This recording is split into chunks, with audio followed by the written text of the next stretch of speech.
오늘 말씀 보니까 예수님이 제자들과 배를 타고 가는데 갈릴리 호수에 큰 놀이 일어납니다. 큰 놀은 큰 물결, 웨이브, 큰 물결이죠. 그렇게 잔잔한 호수에 큰 물결이 일어납니다. 그러니까 출렁거리면서 배가 흔들거리고 심하게 요동을 칩니다. 그런데 여기서 끝나지 않고 배가 물결에 덮이게 되고 물결에 덮이니까 배에 물이 들어옵니다. 큰 배도 아닙니다. 조그만 고깃배. 같은 기사를 다루고 있는 마가복음에서는 이 상황을 좀 더 상세히 기록합니다. 다른 배들도 있었다. 큰 광풍이 일어났다. 물결이 배에 부딪혀 들어왔다. 배에 가득하게 되었다. 누가복음은 기록하기를 마침 광풍이 호수로 내리쳤다. 갑자기 광풍이 불어서 물결이 배를 내리쳤다. 배물이 가득하게 되었다. 위태하게 되었다. 기록합니다. 제자들이 죽게 된 것이죠. 이 두 복음서를 참고해 보면은 마태복음의 상황보다 더 다급하고 위급한 상황인 것 같습니다. 배가 갑작스럽게 광풍을 만나고 이로 인해 배물이 가득 차게 되고 침몰 직전입니다. 이런 위기 상황 속에서 예수님은 주무시고 계십니다. 세 복음서의 기사를 종합해 보면 예수님은 배를 탈 때부터 깊은 잠에 빠졌습니다. 지금도 주무시는 분들 계시는데 푹 주무시기를 바랍니다. 여기는 배입니다. 푹 주무세요. 배 후미에서 베개를 베고 주무시고 계셨어요. 다급한 자들이 어떻게 합니까? 주무시는 예수님을 깨웁니다. 깨워서 하는 말이 주여 구원하소서 우리가 죽겠나이다. 주여 구원하소서 우리가 죽겠나이다. 누가복음은 더 다급합니다. 주여 주여 우리가 죽겠나이다. 이렇게 주무시는 주님께 SOS를 청합니다. 근데 어떻습니까? 제자들 중에는 어부도 있습니다. 베드로, 안드레, 야고보, 요한 모두가 어부입니다. 평생 갈릴리 호숫가에서 뼈가 굵은 베테랑 어부입니다. 누구보다 갈릴리 호수를 잘 알고 배를 잘 항해하는 어부들입니다. 그런데 이들도 이 상황을 통제할 수가 없습니다. 이런 것을 보면은 광풍으로 인한 물결이 대단했던 것 같습니다. 물론 자신들이 이 위기를 모면해 보려고 했겠죠. 왜 살려고 몸부림치지 않았을까요? 그런데 잘 되지 않았던 것이죠. 아무리 전문 지식이 있고 똑똑해도 광풍을 만나면 그 실력도 별 볼 일 없을 때가 있지 않습니까? 그러니 어떻습니까? 최후의 수단으로 주무시고 계시는 배에 대해서 잘 모르시는 그 예수님께 도움을 청한 거 아니겠어요? 하지만 어떻습니까? 예수님은 직업이 목수였어요. 목수. 어부가 아닙니다. 배를 어떻게 알겠으며 갈릴리 호수를 어떻게 알겠습니까? 그런데 왜 제자들이 전직 목수였던 스승 예수님께 도움을 청했을까? 이 사건 전에 어떤 일이 일어났을까요? 본문 앞부분에 보면은 치유 사건이 많이 기록되어 있어요. 예수님께서 병든 자들을 고치시고 치유하시는 사역들이 계속해서 기록되고 있습니다. 예수님이 많은 병자를 고칩니다. 귀신도 내쫓아냅니다. 나병 환자도 고치고 백부장의 하인도 고치고 베드로 장모의 열병도 고칩니다. 제자들이 다 목격했어요. 예수님의 능력을 눈으로 확인한 것이죠. 그러니 제자들이 이 위기 상황도 혹시 예수님이 해결해 줄 수도 있지 않을까라고 하는 일말의 기대를 가지고 예수님께 나온 것입니다. 그렇게 물에 빠져 지푸라기 하나라도 잡는 심정으로 전직 목수였던 서성 예수님, 배에 대해서 잘 모르고 항해 기술에 대해서도 잘 모르는 그 예수님께 도움을 청합니다. 주여 구원하소서, 우리가 죽겠나이다.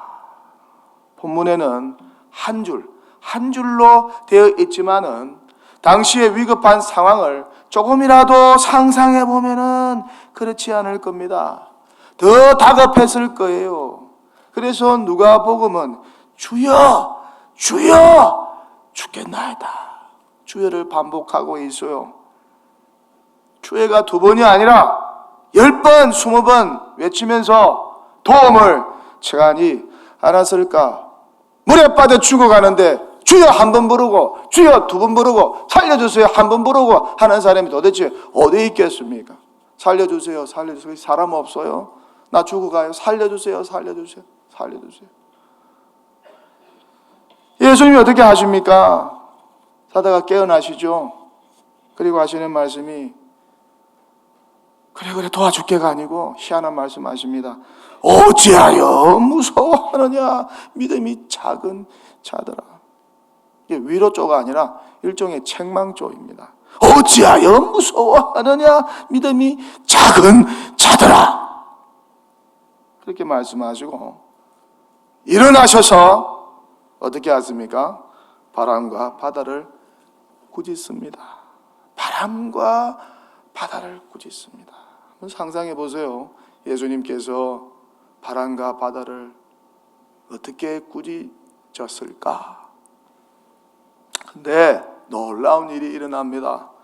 예수님께서 바람과 바다를 꾸짖으니까 아주 잔잔하게 되었습니다. 이렇게 문제를 해결해 주십니다. 그렇게 예수님은 당신이 어떤 사람인지를 이 신성을 통해서, 신적인 능력을 통해서 드러내 보이십니다. 예수님이 바로 창조주 하나님 되심을 이 초자연적인 사건을 통해서 드러내시고 제자들에게 비밀스럽게 보여주신 것이죠. 바다에만, 호수에만 광풍이 부는 것이 아닙니다. 그렇죠? 우리의 삶에도 광풍이 불어요. 미친 바람이 불어요. 미친 사람이 와요. 미친 자동차가 내 차에다가 돌진합니다. 그렇게 미친 바람이, 광풍이 불어옵니다. 그 바람의 위력으로 휘청댑니다. 쓰러집니다. 위태해집니다. 바다와 호수에 부는 광풍도 위력이 있지만은 인생 여정에 갑자기 불어오는 광풍, 대단한 위력을 가집니다. 인생을 뒤집어 놓기도 하고, 건강한 사람을 병들게 만들기도 하고, 잘 나가는 사람을 망하게 만들기도 하고, 대단한 권력을 가진 사람들을 감방에 가둬 놓기도 하고, 침몰시키기도 하고, 허우적되게 만들기도 합니다. 이런 인생의 광풍을 한 번쯤은 다 겪어 보셨을 것입니다. 어떠셨어요? 그 위력이. 그래서 많은 문학 작가들이 인생의 고난과 시련을 바다의 광풍으로 비유하지요. 배를 인생에 비유하여 글을 쓰고 곡을 쓰고 시를 씁니다. 찬송가 345장도 그렇습니다. 캄캄한 밤 사나운 바람 불 때 만경창파 망망한 바다에 외로운 배 한 척이 떠나가니 위태하구나, 위태하구나. 피바람이 무섭게 몰아치고 그 성난 물 큰 파도 일대에 저 뱃사공 어쩔 줄 몰라하니 가련하구나. 인생에 뜻하지 않은 광풍을 만난 상황에 대한 아주 적절한 문학적 표현이라 할 수 있습니다. 성경 속에도 광풍을 만나서 살려달라고 하는 구원의 갈망, 탄식이, 아우성이 많죠. 구덩이에 빠진 요셉도 그랬고, 에서를 만나기 직전 야복강에서 야곱도 그랬고, 애굽에서 종살이하던 이스라엘 백성들도 그랬고, 원수 사울에게 쫓겨다닌 다윗도 그랬고, 옥에 갇히고 구덩이에 빠진 예레미야 선지자도 그랬고, 유라 굴로 광풍을 만나 표류하던 바울도 그랬습니다. 중병에 걸린 히스기야, 바벨론이 침공을 받아서 히스기야도 그랬고, 주변 연합군의 침공을 받은 여호사밧도 그랬습니다. 사자굴에 빠진 사무엘도 그랬고, 남편과 두 아들을 잃고 고국으로 빈손으로 돌아온 나오미도 그랬습니다. 내가 죽겠나이다. 주여 구원하소서. 예수님을 찾아온 병자들도 다 그랬습니다. 주여 구원하소서. 내가 죽겠나이다. 맹인도, 혈류병에 걸린 여인도, 귀신 들린 아들을 둔 아버지도, 병든 딸을 둔 어머니도, 나병 환자들도, 죽어가는 병에 걸린 딸을 둔 회당장 야이로도, 귀신 들린 자들도 모두 다 예수님께 찾아와서 구했습니다. 주님을 깨웠습니다. 주여 구원하소서. 내가 죽겠나이다. 그렇게 도움을 구했습니다. 저에게도 이런 때가 있었어요. 평생에 지금까지 주여 죽겠나이다. 내가 죽겠나이다. 나를 구원하소서라고 탄식하면서 주님을 깨운 적이 많았습니다. 믿음이 적어서 더 그랬던 것 같습니다. 원하는 대학의 시험에 떨어졌어요. 유학 생활이 힘들어요. 영어도 힘들고, 일하면서 유학 생활하는 것도 힘들고, 결혼 생활도 힘들어요. 자녀 낳고 기르는 것도 힘들고, 낯선 땅에서 교회 개척하는 것도 힘들고, 교회에서 쫓겨나기도 하고, 당장 살 집이 없고 사역지도 없습니다. 원하는 교회에서 한 표자로 떨어진 적도 있고, 당장 살 집이 없고, 돈이 떨어진 적도 있고, 월세 낼 돈이 없어요. 아침에 일어나니 가족들 빵 살 돈이 없어 동전을 찾을 때도 있었어요. 막내가 아파서 죽게 되었어요. 이로 인해 몇 달간 병원에 입원을 했습니다. 갑자기 저에게 심장마비가 왔어요. 곰팡이가 핀 사택에 살고, 또 다른 사택에서는 쥐가 나오고, 수도에는 유황물이 나옵니다. 정신병자라고 합니다. 정신과에 갔어요. 검사를 받습니다. 이단이라고 합니다. 재판을 받습니다. 경찰 조사 받습니다. 힘 있고 돈 있는 사람들이 교회에서 쫓아내려고 합니다. 괴롭힙니다. 나가라고 위협하고 협박합니다. 불량배, 깡패도 동원합니다. 병이 나서 잠을 자지 못합니다. 불면증에 시달립니다. 과거의 아픔과 상처가 자주 떠오릅니다. 나를 괴롭힙니다. 나를 괴롭힌 사람들이 잘 용서가 되지 않습니다. 미워집니다. 복수하고 싶어요. 이때마다 주님께 기도하고 주님을 깨웁니다. 주여 죽겠나이다. 나를 구원하소서. 주여 죽겠나이다. 나를 구원하소서. 인생에 크고 작은 광풍을 만나서 물결에 덮이게 되고 고민이 되고 죽게 되었을 때 기도합니다. 예수님 의지하면서 십자가 붙들고 기도합니다. 주여 구원하소서. 내가 죽겠나이다. 주님 손잡고 기도합니다. 찬송하면서 기도합니다. 산이나 들로 나가서 기도합니다. 그랬더니 주님이 건져주시고 피할 길을 열어주시고 살 길을 열어주십니다. 구하고 찾고 두드리는 것보다 더 좋은 길로, 최고의 길로 인도해 주십니다. 이것이 얼마나 감사한지 저의 신앙 고백이요 간증입니다. 저는 믿음이 강하지 않아요. 믿음이 작고 약합니다. 그렇게 태어났어요. 어떻게 하겠어요? 쉽게 흔들리고 넘어집니다. 두려움도 많고 겁도 많습니다. 이상한 전화 한 통, 문자 한 통, 카톡에도 흔들려요. 힘들면 쉽게 포기하려고 합니다.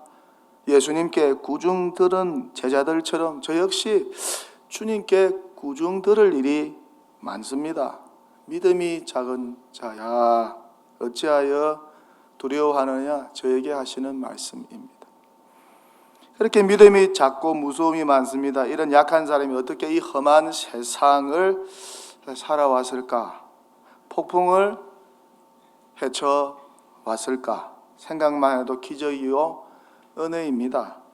이렇게 겁 많고 약한 사람이 어떻게 여기까지 왔을까? 참 신기한 일입니다. 비결은 딱 하나, 기도였어요. 주님을 깨우는 일이었어요.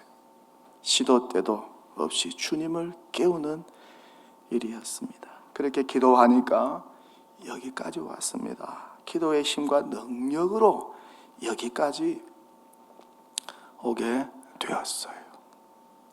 어떠세요? 지금 여러분의 인생에 큰 놀이 일어납니까? 큰 파도 같습니까? 물에 배에 물이 가득 찼습니까? 물에 빠져 죽게 되었습니까? 남들이 알지 못하는 큰 고민과 두려움 가운데 있습니까? 그 죽게 된 문제가 무엇인지, 그것 때문에 무섭고 염려가 되고 밥맛도 없고 만사가 귀찮고 살도 빠지고 잠도 오지 않고 싶은 그런 마음, 살고 싶은 마음 사라지고 있습니까? 예수님을 붙드세요. 예수님을 깨우세요. 자주 깨우세요. 깨워서 나 죽게 되었다고, 나 구원해 달라고, 나 살려 달라고 주님을 붙드세요. 도움을 청하세요. 반드시 예수님이 해결해 주십니다. 모든 상황을 꾸짖어 잔잔하게 해 주실 것이고, 먼저 심하게 출렁거리는 저와 여러분의 심령을 잔잔하게 해 주실 것입니다. 아무것도 염려하지 말고 오직 모든 일에 기도와 간구로 너희 구할 것을 감사함으로 하나님께 아뢰라. 그래야 모든 지각에 뛰어난 하나님의 평강이 그리스도 예수 안에서 너희 생각과 마음을 지키시리라. 여호와의 눈은 온 땅을 두루 감찰하사 전심으로 자기에게 향하는 자들을 위하여 능력을 베푸시나니 너는 내게 부르짖어라.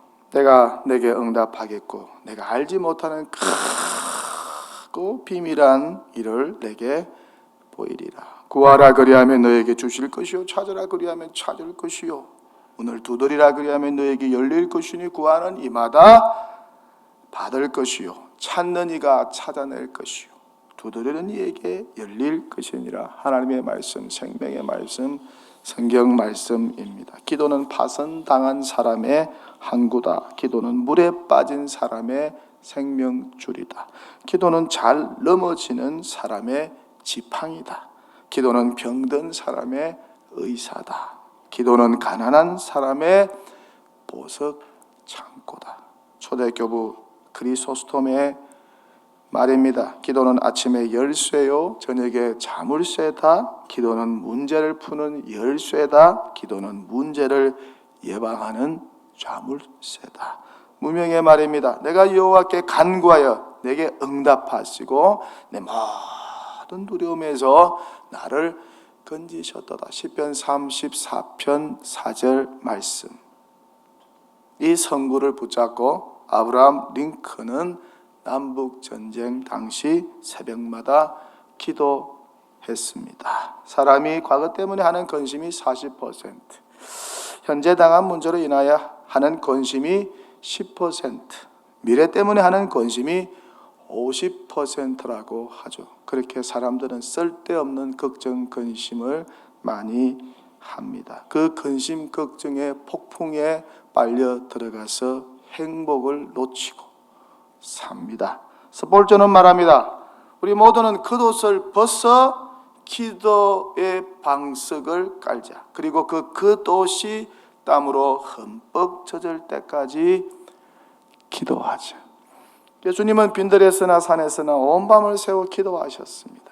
체포되기 전 겟세마네 동산에서 밤새 땀 흘리며 기도하셨습니다. 그렇게 기도의 큰 본을 보여주셨습니다. 매일 새벽 미명에 한적한 곳에서 기도하셨습니다. 그렇게 예수님은 기도로 승리하고 기도로 인생을 경영하셨고 십자가에서도 기도로 승리하셨습니다. 하물며 우리는 어떨까요? 이 성경은 말씀합니다. 그는 육체에 계실 때에 자기를 죽음에서 능히 구원하실 이에게 하나님 아버지에게 심한 통곡과 눈물로 간구와 소원을 올렸고 그의 경건하심으로 말미암아 들으심을 얻었느니라.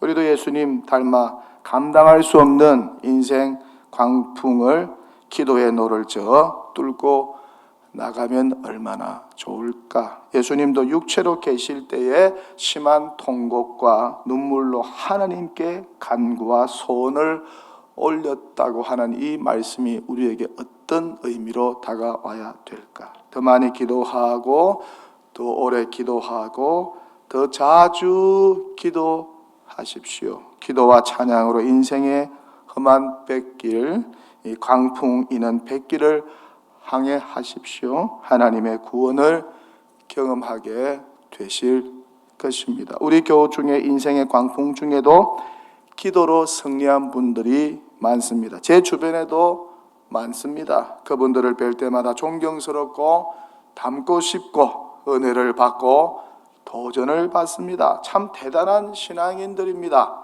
보기만 해도 존경심이 나는 기도의 사람들입니다. 젊은 아내 잃고 두 아들을 믿음으로 꿋꿋하게 키웁니다. 병든 남편과 병든 아내를 오랜 세월 돌보고 섬깁니다. 병든 자녀들을 평생 사랑으로 돌보고 섬깁니다. 콤마 상태가 된 딸을 지극정성으로 돌보며 섬깁니다. 남편과 헤어지고 자녀들과 생이별하여 살면서도 믿음 잃지 않고 씩씩하고 용감하게 살아갑니다. 치매에 걸린 어머님과 치매에 걸린 장모님을 동시에 함께 모시고 집에서 섬기면서 살아갑니다. 치매에 걸린 아내를 말없이 돌보고 삽니다. 자신을 희생하여 병든 부모님을 집에서 돌보고 섬기며 삽니다. 암도 믿음으로 용감하게 극복합니다. 목사님 별거 아닙니다. 걱정하지 마세요. 그렇게 수술받고 암 걸린 이후에 더 적극적으로 건강하게 신앙생활 하십니다. 참 이런 분들 보기만 해도 은혜가 되고 도전이 됩니다. 이렇게 힘들고 고달픈 인생 광풍의 시간을 기도로 승리하여 사는 교우들이 많습니다. 기도하면 어떤 어려움도 극복할 수 있고 기도하면 어떤 광풍도 통과할 수 있습니다. 기도하면 어떤 고난도 헤쳐나갈 수 있고 물에 빠져서도 살 수 있고 수렁에서도 건짐 받을 수 있습니다. 우리의 신음소리를 들으시고 지금도 우리의 기도에 응답하시는 하나님 여호와, 우리의 생각까지도 알고 응답하시는 정령자 하나님 여호와, 그 하나님께서 지금도 함께 하십니다. 하나님을 가까이 있는 자에게 복 주시겠다고 성경은 약속합니다. 기도하는 자를 도와주시겠다고 하나님 약속하십니다. 우리와 우리의 항해길에 어떤 인생의 광풍이 불든지 그 광풍으로 잠시 휘청거릴지라도 다시 정신을 차리고 일어서서 예수님을 깨웁시다. 기도합시다. 폭풍은 잔잔해질 것이고 마침내 승리하게 될 것입니다. 이야기 안 하고 설교를 마치겠습니다. 10년에 걸친 트로이 전쟁, 그리스 신화에 나오는 전쟁 이야기입니다. 이 승리로 이끈 그리스의 영웅 오디세우스, 그는 이타카의 영주이기도 합니다. 전쟁을 마친 그는 고향 이타카로 돌아가고 싶습니다. 하지만 그 여정이 쉽지 않습니다. 신들의 노여움을 산 그는 귀양 도중 온갖 시련과 고초를 겪게 됩니다. 하지만 그는 고난들과 맞서 싸우기로 합니다. 오디세우스는 말 그대로 구사일생의 여정을 통과합니다. 외눈박이 그인족의 섬에서는 인간을 잔인하게 먹어치우는 그인족 키를 톱스의 눈을 멀게 하여 가까스로 도망을 치고 식인 그인으로부터는 그가 던지는 바위에 맞아서 12척의 배 중에 11척을 잃게 되고 또 아름다운 마녀 키르케의 마법에 걸려 돼지로 변해버린 부하들을 줄로 묶어 배에 싣고 탈출하기도 합니다. 그리고 마침내 항해자들을 아름다운 노래로 유인해 잡아 먹는다는 세이렌의 섬에 이르게 됩니다. 이곳에서 오디세우스는 다른 선원들이 세이렌의 노래를 듣지 못하게 귀를 막도록 하고 자신은 스스로 귀를 막는 대신 몸을 돛대에 묶어 세이렌의 유혹과 싸웁니다. 그는 말합니다. 나를 돛대를 고정하는 나무통에 꼼짝하지 못하도록 묶으시오. 그리고 내가 풀어달라고 애원하거나 명령하거든 더 많은 밧줄로 나를 꽁꽁 묶으시오. 이후 계속되는 고난들로 인해 오디세우스는 결국 부하들을 다 잃습니다. 하지만 그는 좌절하지 않고 뗏목 하나의 의지에서 마침내 20년 만에 고향 땅 이타카에 돌아와 아내 페를포페와 재회를 하게 됩니다. 그가 세이렌 섬을 통과할 때 자신의 몸을 돛대에 고정하지 않았다면 그도 선원들처럼 죽었을 것입니다. 자기 몸을 돛대를 고정하는 나무통에 꼼짝하지 못하게 묶었기 때문에 살 수 있었습니다. 기도의 돛대에 우리를 꽁꽁 묶으십시오. 고난이 다가올수록 기도의 돛대에 우리를 더 꽁꽁 묶으십시오. 이제 죽었구나 싶었을 때도 기도의 돛대에 꽁꽁 묶으십시오. 그 길이 사는 길인 줄 믿습니다. 그 길이 구원의 길인 줄 믿습니다. 하나님께서 기막힌 방법으로 저와 여러분을 광풍에서 건져주시고 인도해 주실 줄 믿습니다. 광풍이 불어도 기도로 승리하시는 기도자 되시기를 축원합니다.